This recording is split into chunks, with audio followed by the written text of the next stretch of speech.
Hey, it's Chesapeake Bay. This is the cradle of American history. So we're moving in here. This is Hampton Roads, this area. This is Norfolk, of course, looking up the Chesapeake Bay. We've got Washington, D.C. Way off in the distance. And there, of course, is New Jersey. And just beyond the horizon is New York. Baltimore is right up there, which we'll talk about a lot in this unit. Down there to the left, that's Norfolk, Virginia. That's the home of the largest naval base in the world. And then Hampton, the city of, right there. Anybody remember the river that's right here? It was home to the first permanent English settlements, founded in 1607. The James River, very good. And this over here is the York River. What important battle was fought on the York River in the American Revolution, kids? Battle of Yorktown. Then there's the Rappahannock River, which is a Civil War area. And then obviously, Washington, D.C., up a ways there. Down below us on the York Peninsula, not only do we have Hampton and the suburbs of Hampton Roads and whatnot, but we have Williamsburg, Virginia. Williamsburg was the first capital of the English colony. A lot of people criticize Williamsburg because it looks like historical Disney World. A lot of the buildings have been reconstructed over a period of time. I mean, it is a village that is preserved, but there's a lot of other activities that have taken place there. Williamsburg is a pretty large historical reenactment center, though. There are people that live there all year round. They dressed in period clothing and whatnot. And, of course, the idea is that it's a snapshot of colonial America. William and Mary College of, this is the second oldest university in the United States. This is where Thomas Jefferson would have gone to college. He graduated from there. He studied law. Not only did he study law, but he also spoke fluent French. He knew Greek and Latin and was really one of those people that was very highly educated. There weren't a lot of those people back in the day. You think about today, about 40% of everybody has their college degree. So that tells us that Thomas Jefferson came from a little bit of wealth. His family didn't get their start in the Tidewater. So the James River there, this is Richmond. They got their start a little further up the river. In fact, they didn't even stay on the James River. They were on what's called the Rivanna River. And the Rivanna River runs into the main central part of Virginia. We'll be heading towards these pins. This is Monticello, which of course is Thomas Jefferson's home, what our town's named after as well, only we put a little Midwestern twang on it. And then you've got the University of Virginia, which Thomas Jefferson founded. Thomas Jefferson's mom was born in Great Britain. She came from a parish called Shadwell right outside of London, and that was named not only the parish there in London, but also their estate right there.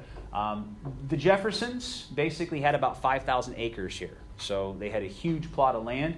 That's about 6.5 miles. So from like Monticello to Beement, and then from Thomas Jefferson's actual homestead of Monticello out to where his mom's family was from, that's about 3.5 miles.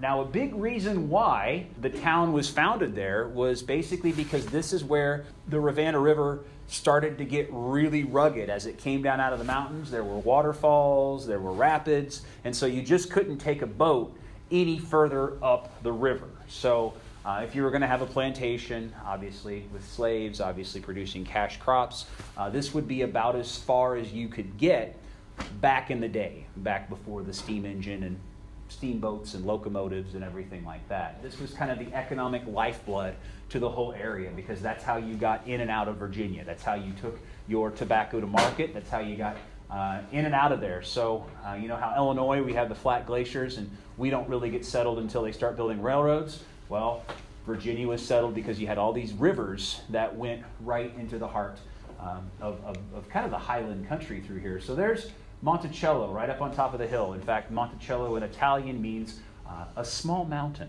What made Monticello so special? Well, it came down to the fact that Thomas Jefferson basically envisioned it as a separate community. You had not only the fields and the different trades, but it was also a laboratory where Thomas Jefferson crossbred crops, trying to find new ways to make a profit. The plantation was a small town. It was a small community.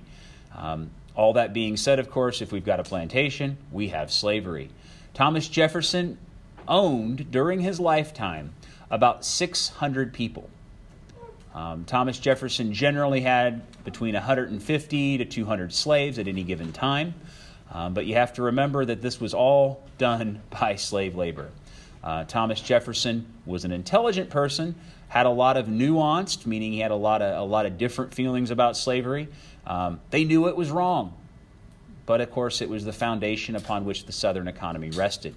The area, of course, like I said, it's a big tourist area, and you always see people and everything in there. That's Monticello itself. You guys notice the Greek columns right there? That was definitely, a style that Jefferson really promoted, and it winds up being in Washington, D.C. This would have been the kitchen.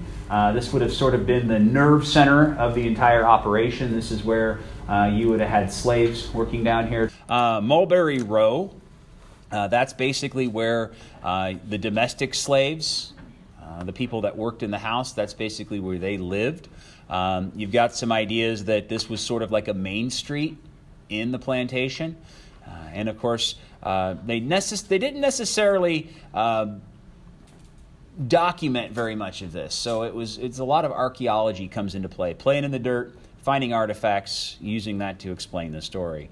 Thomas Jefferson's wife died when they were fairly young in their marriage. Thomas Jefferson had children with one of his slaves. The Hemmings children were actually Thomas Jefferson's children. He would have his own children as slaves. And these children will eventually be freed when they're about 21 years old. Thomas Jefferson also founded the University of Virginia. This is a really, really beautiful campus. Lots of what we call that Greco-Roman design. You guys notice the dome on the building there? A lot of times when you talk about Thomas Jefferson and you think about Thomas Jefferson, you've got the dome. And the dome is an old Greek and Roman design that finds its way into a lot of Jeffersonian architecture. So the University of Virginia, Charlottesville, Virginia, basically sits a valley over from the Shenandoah. And when we get to the Civil War, the Shenandoah Valley is sort of the cradle of the Confederacy. This is a natural highway that runs north to south, paralleling the Appalachian Mountains. Here we are in Lexington. This is home to the Virginia Military Institute. During the Civil War in 1864, the North, the Union, we're going to be moving into this area so we can wreck shop on what's called the breadbasket of the Confederacy, where they grew all their food. There are teenage boys that are at the Virginia Military Institute who are basically called up to serve against the Union Army, and they fight at a place called Newmarket. And it's really one of those tragedies of the American Civil War. You got to remember, this was sort of the frontier of the American Revolution. Very few people went beyond the mountains. Up here, you got New York City, there's New Jersey, this is Lake Ontario, this is Lake Erie right through here in Ohio, along with Pennsylvania. So we're basically looking down from Virginia into North Carolina, down the Appalachian Mountains in this valley here, practically all the way down to Georgia. And then Florida is beyond the horizon. But this was a natural boundary. And in the 1770s, guys like Daniel Boone were probing around these mountains. Generally speaking, you have to remember, these people had to travel through the passes. You guys see a pass right there where you can get through the mountains because Mother Nature kind of did her thing through there? Well, even if you got through a few passes, you still bumped into higher mountains a few miles beyond. And so the first explorers, the first European Americans to head that way, really ran into a lot of complicated geography. It's a natural barrier to movement. That's why our country is basically founded on the East Coast, and it seems like we hang out on the East Coast really right up until after the American Revolution. So we're traveling kind of over the mountains, and you see it's pretty rugged terrain. Even today, there's a lot of these towns and cities. They're not exactly right in the middle of everything. Now, these are the Cumberland Mountains. Compared to us flatlanders, they're really rugged. What ended up happening is there were some explorers before Daniel Boone who, quote-unquote, discovered, even though the Native Americans had probably used it for thousands of years before, this thing that we today call the Cumberland Gap. Obviously, with interstates, we get to the habit of being able to tunnel into mountains and, of course, building tunnels. And you get kind of the impression that, yep, it's definitely a built-up area. But those mountains would have possessed, a pretty formidable barrier. to people trying to get from A to B. This little roadway that you see, this trail would have basically been what Daniel Boone and his family would have taken as they made their way into Kentucky. So, yeah, it's kind of funny. They believe actually that the Cumberland Gap may have been formed by an asteroid hitting it during the dinosaur era. That it's literally that old.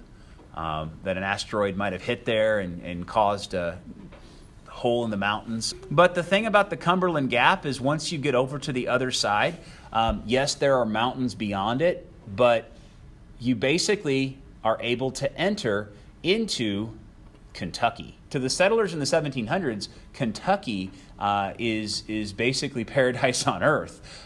You've got lots of farmland, you've got decent soil. Do you think Kentucky has brutal winters?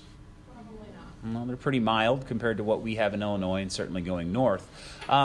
So Daniel Boone and his family, they traveled about 150 miles north.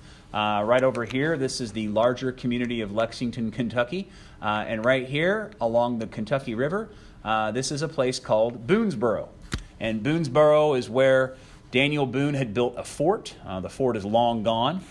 They've put a museum here. I believe this is a Kentucky State Park right through here. But Daniel Boone held off a Native American attack during the American Revolution. They were under siege for a number of days, and Daniel Boone and his family and his people were victorious. The Native Americans had constantly been at war with the settlers, with the people who are coming into their territory. But the Cumberland Gap, as you can see, this is basically a natural entry point into the American Midwest.